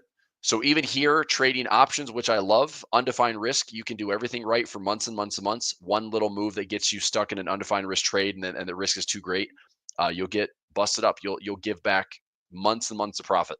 So to me, it's like, this trade is a terrible trade. Now, granted, there's like $1,100 profit trap in here, but we'd have to fall back into it. So if we do fall into like the 108, 107 handle, like, that wouldn't be the worst thing. I mean, we come down to like 107. My trade's actually not in jeopardy necessarily. If I did this, if we came down to 107, my trade's not really in jeopardy. If I did that trade there, I can make about 60 bucks, which is what I'm not excited about. I don't care about 60 bucks. Okay. This trade's a little bit better, but I'm risking a lot more money. This trade I can make, 100 bucks, but I'm risking 28.90 if I'm wrong. So obviously there's a profit trap built into that. Could I do something like this instead? Build this out to like a $1,900 profit trap. Max loss now at 1140. This one might be a little bit better. Make in, let's see here. That's now a debit. Never mind. I can't even turn it to a credit now. So it doesn't work. All right, ZB, I'm over it. I'm over it. Let's go to another futures. This is Aussie futures. It's like trading the Aussie dollar. Euro futures, like trading the euro dollar. Pound futures, like trading the pound dollar. Palladium. So look, platinum's already started to make a crazy run. Platinum is ripping like crazy. I don't buy the rips. I try to buy the dips. So, I was watching this yellow box. I didn't get a chance to enter. I was looking at like PPLT, trying to trade platinum around this 900 or sub 900 handle. I didn't do anything, unfortunately. So I missed out on that run. PPLT I have down at the bottom, but corn, anything here, meh. I mean, if corn comes down into like these multi-year lows back during COVID, then sure, corn looks long. Soybeans comes down to this multi-year support, looks long. Wheat, same thing. I mean, is this a giant falling wedge? Maybe. Right? Is this a giant falling wedge? Maybe. But I could also see a lot of indecision here, right? A lot of indecision, a lot of indecision, a lot of indecision. Eventually, yeah, maybe wheat looks good. Just not now, but trying to position for it in the, I don't know, maybe the next 6 months if we get a trade. Cocoa, just for fun. I think this is setting up for like a monster head and shoulders. Left shoulder, head to neckline. I mean, if we come back up here, if we hit the highs again, that could also be a really good spot to look at a resistance channel and then sell this thing back down. PPLT, that's the platinum ETF. This would have been a great trade. So you bought anywhere between like 90, that would be equivalent to like 900 platinum. Anywhere in there, it's about a 30% rip. So not a bad move to the upside. These are some of my commodity-based ETFs. This is FTGC, which has a big mix of commodities. DBC has a big mix of commodities. They're starting to show some signs of life. So this is either some uncertainty getting pushed into the markets. This is commodity prices rising as a whole. This might be a little bit pointing towards higher inflation, but I've noticed like these are starting to move quite a bit. Anything on junk bonds, LQD? No. I mean, everything still looks pretty tight, pretty liquid. We talked about jobless claims. It's the continued jobless claims, which is actually showing a pretty interesting trend spot. We're still not really breaking anything here for initial jobless claims, but watching month after month of non-farm payroll, we're watching the revisions get worse. We're watching the job numbers, like the expected moves for non-farm are like under 150K now. If we start seeing non-farm numbers expected to be less than 100K, that is definitely a slowdown in the U.S. jobs market. If we start to see that jobless claims are ticking higher or continuing jobless claims are ticking higher, I think that is the real, labor market concern. Okay. So, I mean, Powell addressed a lot of things yesterday. Markets didn't really react to much, but I think the Fed is totally in a wait and see mode. That's it. Like they're not doing anything until maybe they have to do something. And I don't know if that's going to be good or bad. Typically, it's usually fine. It's like we've dealt with a Fed that's been reactive for many years, so it's usually fine, but it doesn't save anything. It's like they kind of come to the rescue when they absolutely have to. That would be your Fed put. But I just wonder how the bond market's going to treat the Fed this year. If the Fed doesn't cut until September, maybe doesn't cut at all in 2025, is that good for the market? I don't know. I mean, that's why we've had this whole debate for 10-year yields, 20-year yields in the U.S. and what's going to happen.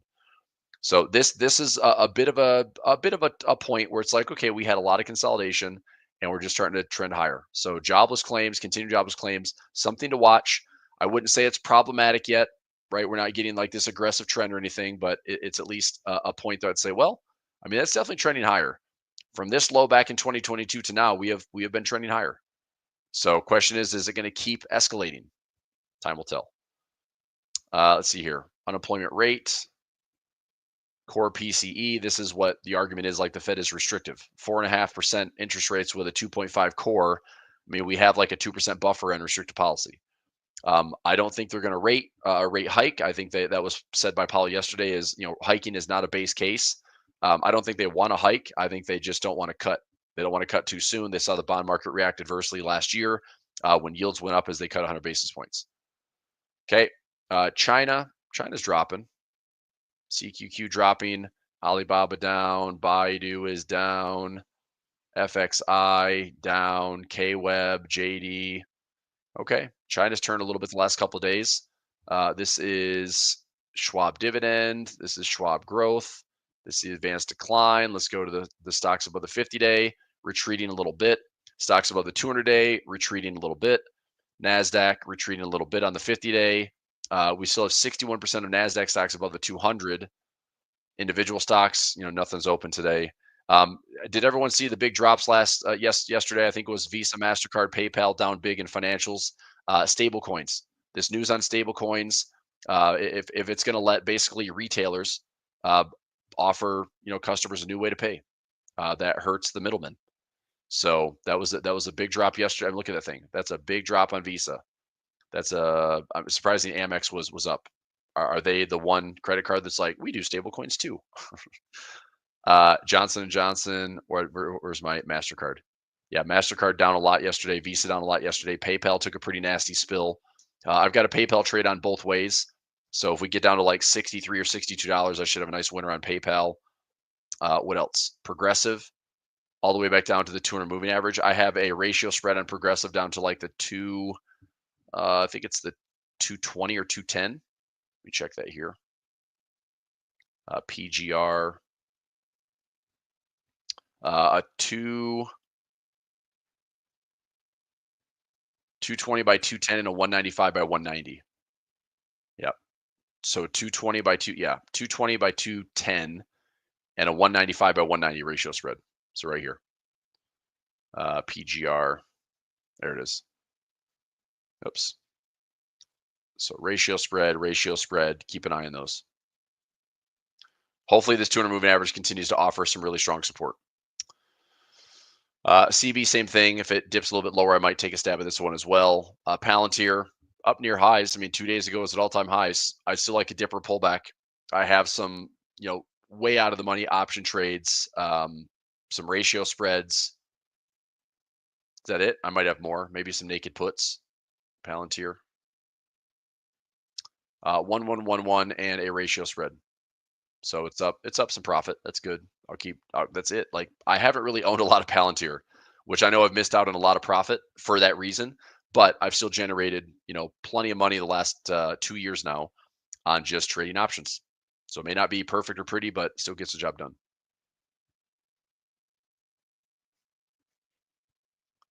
Okay. HIMS. A lot of chop here on HIMS. This actually popped up on my scanner for a potential, directional move, whether we're going to explode up to the highs at 73 or maybe fall back and fade and backfill some of this inefficiency, maybe down to the 40s. Carvana. I mean, I didn't. I had a good run on Carvana. I was down here in this head and shoulders pattern. I traded that to symmetry. So right here, left shoulder had the neckline. It traded that up to symmetry. I got out right around that gap. That's obviously a lot of upside that I missed, but that still was a heck of a trade. So I look at it now. It's like, yeah, I mean, it's now a $307 stock. I'm less and less interested in trading heavy options around it because I don't think it needs to be that high. It's just a used car company. I mean, come on, man. CRM, man. This had a split. This is O'Reilly Auto Parts. This is a $1,400 stock that's now split down to, it was a 15-to-1 split. So maybe still showing some support. I was actually shocked that this little brick and mortar place that you see in all these little towns, it's kind of like the CVS and Walgreens in almost every town. You see a little brick and mortar O'Reilly, and it's just auto parts. Like, I don't know what they're doing, but they're doing something right for this stock to look like this. This thing has been bullish since 2017 and hasn't, I mean, I guess it's technically been bullish since freaking ever. 2010. It's like nothing has stopped this thing. So good on O'Reilly, I guess. People need their car parts. All right. Zillow, Uber, robo-taxi stuff, Waymo. I'm starting to read more that that might be driverless taxis. I thought Lyft was going to take a little piece of that. So Lyft has been fading a little bit. I've got some calls on Lyft. I bought the shares around 12. I bought them at 11.79. Put on a put. That put is worthless. So I've got to break in at 12.29. I'm going to see if we can get back to these highs around 17 or 18 bucks.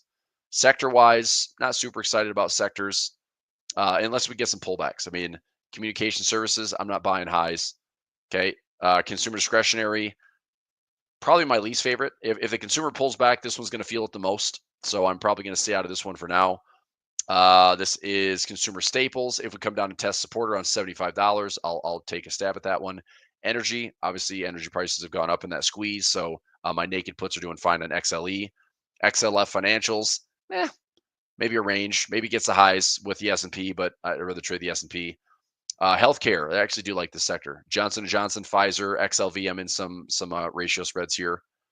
XLI Industrials, sitting at highs. We had this huge rip from the bottom in April all the way up to current. I mean, any type of dips and pullbacks, I wonder if industrials will still perform well. Right? So if we have this low, this high, do we pull back here and settle in and then go higher? Maybe. I mean, industrials have been one of the top performing sectors in 2025.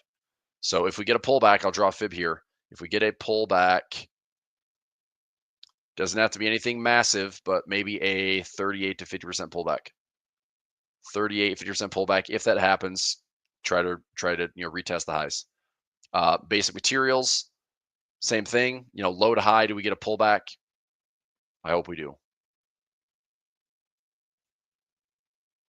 Real estate, I'm staying to this one until rates are cut. XLK Tech, near the highs. This is the U.S.-China trade agreement gap. I would like to think that there's a pullback coming, just kind of in the broader market. And if this one with a bit of the risk on, risk off sensitivity, that maybe we pull back to this like 225, 220 zone. Okay, heavily weighted, like the sector tech or the tech sector is heavily weighted, just like the Qs are. Utilities, a little bit choppier, but sitting at highs. This one wouldn't be bad. The premiums are pretty crappy, but if I were to get into like a $78 or $76 put, or even some naked puts here out to 70, like that's okay. It's just not a lot of credit that I would get. Okay, currencies. Still looking for a swing trade on Aussie CAD. I might get it if we fall back to this 50618 zone. Aussie Swiss, a little bit down today. Still waiting to see how the structure plays out. Something like this. Maybe that trend line break to get back into this cluster of support. That's what I'd like to see on Aussie Swiss if possible. What else? Aussie yen, meh. Aussie New Zealand. So Aussie up, New Zealand down. I'm still long in this currency pair. I'm trying to get back to 111.50. I would like to get it to 114, but these are my levels. I'm just waiting, like pending order at 106, pending order at 103, pending order at near parity. I'm trying to get back to like this 114 handle, but I'd still take off the trade around 111.50. Aussie dollar, getting a little bit stronger. Perhaps this is a pullback. So watch this structure here. If this is going to hold, maybe this dollar pulls back. Let's say 63.50, maybe 6,200. If it's a swing trade, that still looks like a pretty good trade.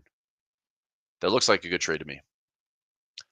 It's kind of wild how the Aussie dollar and New Zealand dollar have both end up like kind of going to sleep in this chop fest. We had this huge, disruptive move in April, and it's just been nothing but chop. Slightly angled up, but mostly chop. CAD Swiss, even with energy prices up, even dollar CAD falling, CAD Swiss is barely moving. Keep an eye on it though. If we break this resistance, I'd like to see the CAD Swiss get some legs. See if we can run back to this 200 moving average. CAD yen, best trade was back in April. Swiss yen, I don't know, no trade. It's 0%. Honestly, if you hold Swiss yen short, you should. Depends on your broker, but you should be getting positive swap if you hold this one short.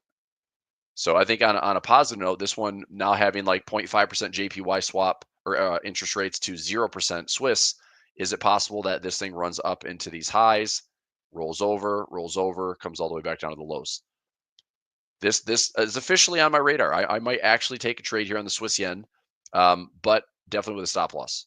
So if I get some confirmation, then I'll probably take a little stab here, reserve another position for the highs. So trade 1, trade 2, and then see if this rolls over to the bottoms. Take profit. So a little bit trend line cooperation would be great. Swiss yen's on the radar. Euro Aussie, nothing. Euro CAD, nothing. Euro Swiss, holding. I'm still holding long, trying to get back to 96 or higher. Euro Pound. This one's had like, what happened? This was like the easiest, most boring currency pair, and since April, it's deciding to trend and move. It's not high volatility, but my gosh, it's just not the chop fest it used to be, I guess. So not a bad thing. It's just different. Kind of crazy. Euro yen, we've cleared some recent highs. I would say the sell trade on Euro yen, if you're interested in selling, is going to be based on this. Until that trend line breaks, I would not be a seller of this currency pair. Euro New Zealand, a bit of risk off would push this higher. Euro dollar, we're at 1460. We've had just a slightly lower low from yesterday's FOMC off the recent highs at 1633, which I thought was a bear. This is a bear trap in the DXY and a bull trap on Euro dollar. So that actually turned out to be a great sell trade. If you sold that thing at 1575, that's a pretty good sell trade.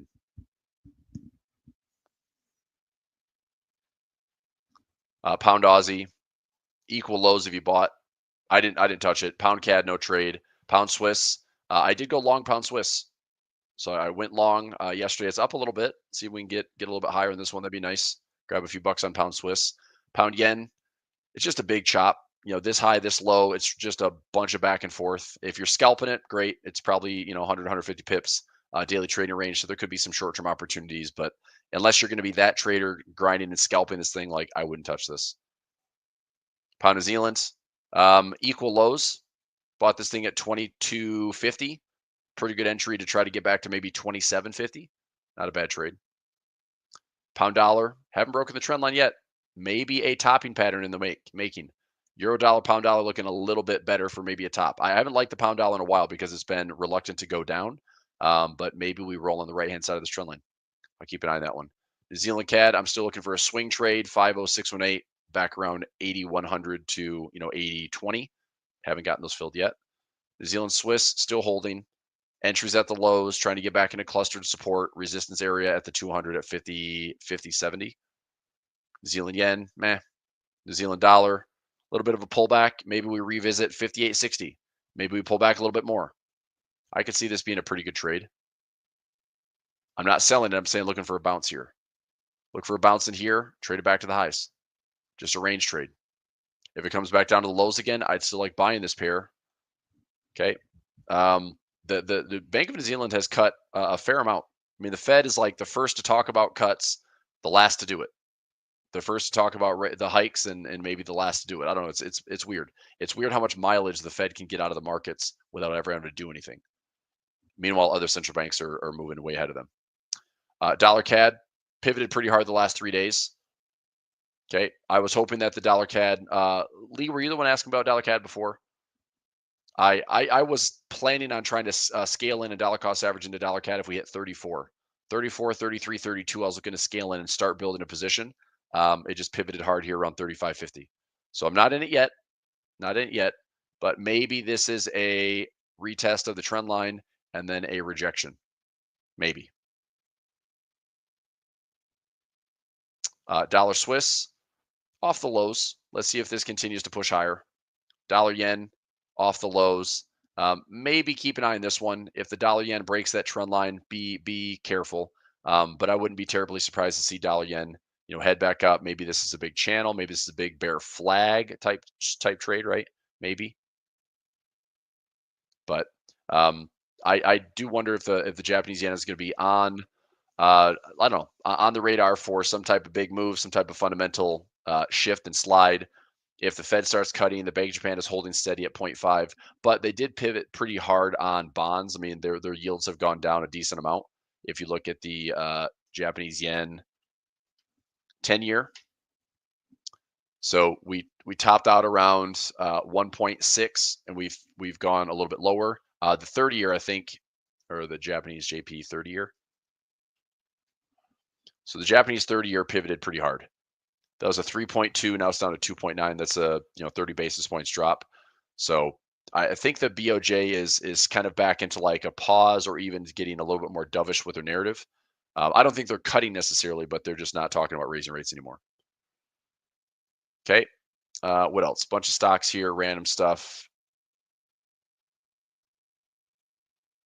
What is this? Consumer Price Index. That's NASDAQ compared to Bitcoin, SP compared to Bitcoin, NASDAQ compared to gold, SPX compared to gold. All right. Price to earnings, I think in S&P is still like 22 right now. Short on gold right now. Let's take a look at gold and silver. Well, I did. Did I short gold yesterday? I don't think I did. I think I put a limit order in at the top. I didn't do anything on gold. Actually, I take that back. I did a long gold euro and a short gold Aussie, and somehow both are upside down. So gold dollar is down a little bit, not much. I think this is, maybe supported into these highs, and then gold probably turns for a range. I think we have resistance here. We have support here. If we're going to make another big break on gold, I think that could be because inflation data is higher, or we have bigger geopolitical concerns. Maybe this, I don't know, maybe this trade war stuff gets a little bit different, or like this 90-day pause turns out to be like a big, I don't know, a big drama thing where it's like, we're going to pause another 90 days. Nobody knows what negotiations are. We have, is anyone tracking how many countries we have that have lined up to do trade deals with us? I've heard of like one, UK, right? We're dealing with China, UK. That's it. And then Scott Bessent tweets this week like, "Oh, big deal's coming." It's like, did Donald Trump tweet that for you? That sounds like him. So it's like we're clearly jawboning this trade war thing. Anyway, point is, I think gold is great with the portfolio. I just don't know if we're going to bust through these highs. This bar count is what is keeping me from being a lot more bullish in gold. Okay, look, gold sitting here at the highs and accumulating and going sideways is a very bullish sign in my opinion. Okay, but I'd like to see it accumulate. So if we get back to these highs and we fade, that's fine. I just want to see if it holds support and we can buy, take it back up. That's profit target 1. We break higher, ride this thing. Okay, so gold still looks pretty good. I just want to get discounts. Silver, I still like silver a lot. I'm looking for trades to backfill. So if I get a silver entry, silver entry, silver entry, silver entry, this is about $2,500 per pending. Okay, so 10 grand in silver, and I'm looking for this to go up to about $48. So if I get filled on all 4 of these positions, that's roughly break even in here around 34 to 48. Not a bad move. That's $14 per share, or it is dollar cost average. As far as percentage, it's going to be like a 30 to 40% return. Now, if I do 10 grand on multiple accounts, I mean, it honestly might be like 6 figures of invested silver. So could pay pretty well. I'm up like $31,000 on silver. Hopefully a lot more. We're still in at OT. OT's asking about the trading battle yesterday. We're still in it, man. Trades are still running. We're going to find out tomorrow. So if I go into my trades here, so I'm right around break even on the account. The big one for me is the Nasdaq. I mean, that's down. The Nasdaq is down like price wise, so I'm up about $2,600. I'm looking to see how these pairs trade. So I did, euro dollar, paired that with dollar Swiss. So euro dollar is down, dollar Swiss is up. Unfortunately, it's just not up enough. Okay. Aussie dollar, I'm up. That was a pretty decent response to that one. I did New Zealand dollar, the opposite. So see, like the pairs trade, it's kind of nuts. Like I'm up here, 587, but down 700. So I just have a little bit more breathing room, hoping that the winners can run. This is, to me, the most perplexing. I get it that they're different currency pairs, but it sucks to be down on both of these. So we'll see. Oil prices, oil, and where'd the other one go? I must have been stopped out. Let me see what it got stopped out at. How much did I lose? Oil.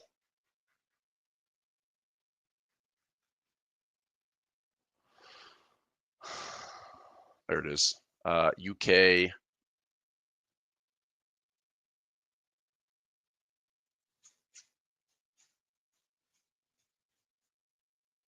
that get filled? Stop loss, take profit.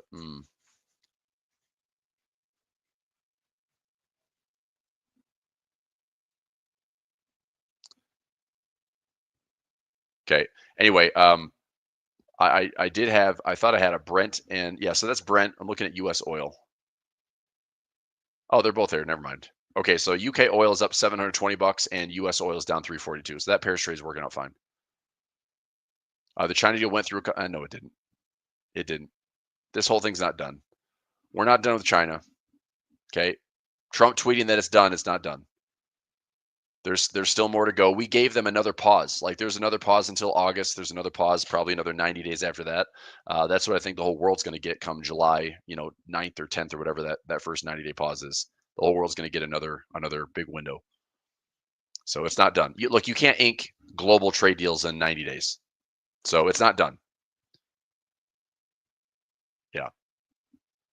So we'll see. And if it's just a big fat pause, then it's like, what's the point of causing the mayhem in the first place? I guess you just get everyone's attention and then make the world maybe second guess if they want to do business with you. So we did that. But here we are, like, world has to see. I mean, look, the U.S., the U.S. has to be stable. If the U.S. is stable, U.S. is resilient, U.S. is performing well, world benefits. If the U.S. slips into low growth, slow growth, job losses, stagflation, recession, I think the world's going to drag. It could be, and the world doesn't have to go down with us yet, but we can certainly drag the world with us if we go down. But we could also like stall growth in a big way. Never know. All right. What I just want to take a look at. That was pretty quick top down. There's no live price action right now for the markets. I'm not doing much in the portfolio. This is just all futures trading this morning. So, I'm going to comb through the portfolio, double check my expirations. So, I'll take this. There's a winner this week coming on IBIT. Silver, I've got a diagonal spread. These are up about $1,000 each, and I'm still going to add another sell leg to it. I don't mind getting this one called away, but I'm still going to hold my shares of SLV. MicroStrategy, I have a protective put that I'm going to add. Actually, at this point, because we're trading at 370, I have my covered call side at 310. I'm still rolling that, so I'm probably just going to get rid of the put for now. Snap, need to add another collar trade. So anyway, these are some of the near-term expirations. This will be profitable on some naked puts on American Airlines. NCLH, need to add another sector or section to my diagonal spread. Spotify, I'm going to take a loss on this one. or I'm sorry, I took a loss on the call side. This is a winning trade for the put side this Friday. Copper. This was out 6 days. I don't know. I mean, are we able to hit? Let me check copper. Copper futures. I mean, I'd get really lucky if by the 25th, which is like next week, Wednesday or Thursday, if we're back inside this green area, that's my profit trap. I think that's kind of wishful thinking. I might look to close this thing. If copper dips a little bit more, I don't know, man. I might get really lucky on this trade. If we see like the markets tip lower on Friday into next week, copper might sell off a little bit. Maybe I get this thing back into my profit trap, and I was risking $90 to make $1,400. So if I can turn 90 into 180, 270, I look for like 2 to 1, 3 to 1, 4 to 1 profit, as opposed to like basically a 14 to 1. Doesn't have to be perfect, but if it's in that zone, that should help. Should help a lot. Gold, I mean, not yet. I think gold is a pause, consolidation, pullback probably. I like to buy gold lower, 3,000, 2,900, 2,800. What else is here? SPY trades. This one's out to July, kind of embracing some of the holiday. I've got a collar trade on. Okay, so yeah, just keep on grinding through it.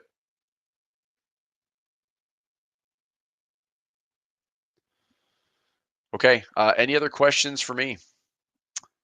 I did just wrap up I'm trying to think. I'm just going to have some videos posted today. I'll probably do a trading view video, post that. If you're in my Pulver alerts in Discord, look for the updates in my trading journal. I'll have a video that I'll share later today, just kind of doing where the market's at. I keep talking about how important it is to keep tabs on this Friday low. Okay, keep tabs on this Friday low. If the market opens lower, Friday could be an interesting push. Like post-holiday, is the market like pent up, ready, or we're starting to see some futures flows that gets us into a Friday move. If we have a futures market on Friday that is pushing down into some fresh lows, and we have an opening bell that is into some fresh lows, I wonder if this is a pullback and a fade that will continue to go into the end of the month. It wouldn't surprise me based on the 5,900 JP Morgan gamma level. That is basically like a 10-20 delta call that's been exceeded. So I'm watching that level very carefully.